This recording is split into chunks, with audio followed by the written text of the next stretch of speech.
YouTube is good. It's your boy Jody Joe. Welcome to Jody's Corner. I have a movie review for Code 8. It's on Netflix. I watched this a couple of days ago. Decided that I was going to start reviewing some more Netflix movies on top of the tier 2 things and all the other movies that I'm going to review. Spider-Man original trilogies coming as well. So yeah, let's go ahead and get to it. So this is Code 8. It's on Netflix right now. It's top 10. I believe at this moment, when I saw Code 8, it was in the 3 spot. I think it's in like the 6 spot right now. Not really sure, but you could feel free to go check this out if you haven't. This is going to be spoiler free, so you ain't got nothing to worry about. So yeah, I'm going to start doing top 10 Netflix movie reviews. This is quarantine. A lot of people are home because of that Rona. And I figured that the top 10 bar is like where everybody's trying to see movies. And I'm like, I might as well hit this thing. So the top 10 list is going to get hit by your boy Jody Joe. This is Code 8. It's on top 10 still to this day. So this is a movie that's about superheroes, supernatural beings living in a futuristic world. It stars Stephen Amell. You guys know him as Arrow from the universe. And Robbie Amell, who is his blood cousin. They kind of look alike in this movie too. But this is a post-apocalyptic world where people have powers. And there's different type of factions of people who have powers. They're like mutants. And it really reminds me of like X-Men, you know, because the public are kind of afraid of these people.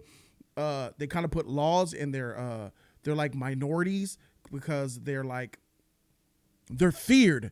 And a lot of people and the police themselves have this ban on these superpowered beings from even using their powers in the real world. So say like a contractor has an ability who he keeps a secret, like he has fire ability. So he's at a house and he wants to weld something real quick with his power. Well, a neighbor will call, snitch. The police will come and be like, yo, what's up? You got powers on me?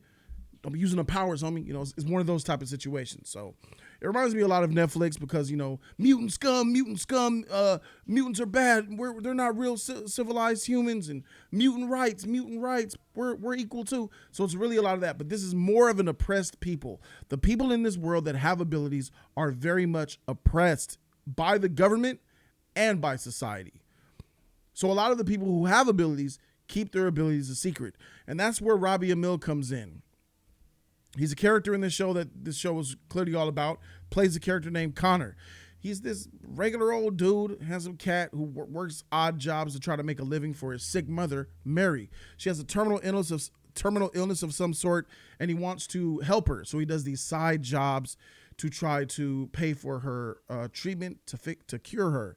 And one of the side jobs lands him in the midst of a criminal organization to where he needs to do what he has to do to survive and do what he has to do to score big to potentially save his mother's life. So it's really following him, understanding his mind state is of he's a good person on the inside. He's a really good dude, but he has this power within him. And I won't say which one it is, but he has a power that is in this movie rare because he's so powerful. There are other people who have his ability, but he's like a different class. He's like class 4. On a class of 1 to 5, he's probably like class 4, class 5. And those are like rare. You just don't see those. So he's really powerful, and he keeps it within himself because he doesn't train. He subdues his urges to use. And because of that, he hasn't reached his full potential. And one of the people that he does the job with is his real life cousin, Stephen Amell, who is wants to have him join their gang of people trying to make money to fight for their survival. And it's a story of learning your powers, using your powers, and loyalty. And overall, a dilemma of doing the right thing versus doing what you need to do. And that's what it is. This is not a complex story at all. It's very simple. But in its simplicity is where this movie shines. There's no fluff, no underlying story within the story. There's no complexity and there's not a lot of holes here.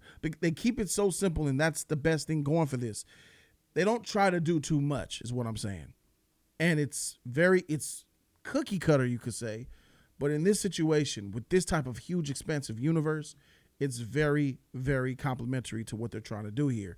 And they hit big. I really like this movie. It was really entertaining. From beginning to end, it was entertaining. Robbie and Stephen Amell did a great job. Cast was dope. There's a female character in here who has a special power that's pretty rare too. She was dope. Villain's cool. Just the story's clean and it's okay. It's not great, but it's not bad. It's pretty darn good if you ask me. It's entertaining. It's a nice watch. It's nice to see this different spin on the superhero element.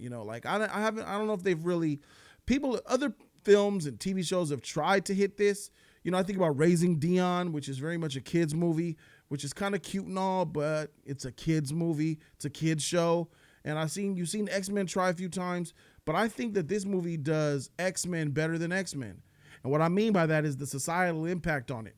X3 was the closest to how mutants are, oppressed. This one does a pretty good job. And it has some interesting CG effects here and there as well. So, I think this is a good watch for people who want to, see something on Netflix that won't, bore you. I think it's, especially if you're into superhero pop culture stuff, I think you'll really like this. I'm not trying to gas it. It's not that great, but this is a darn good watch, I think. So yeah, definitely, I think you guys should check this out. And for that, I give Code 8 its grade.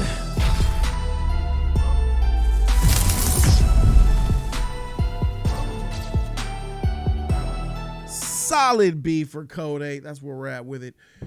Go check out Code 8. Put down in the comment section if you've seen Code 8. Let me know what you think. Do you guys agree with the grade? How you feel?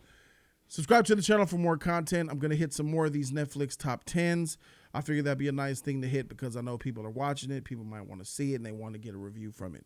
The movie theaters are closed, bruh, and it's like, jeez, I wish, at least shout out to Netflix, man, for having that supreme content. Thank you guys so very much for watching. Subscribe down below if you want to become a member to help support the channel. The join button is down below, and you can pick your following tiers and your perks that go with it. Thank you so very much for watching. I'm Jody Joe, and I'm out this thing. Deuces.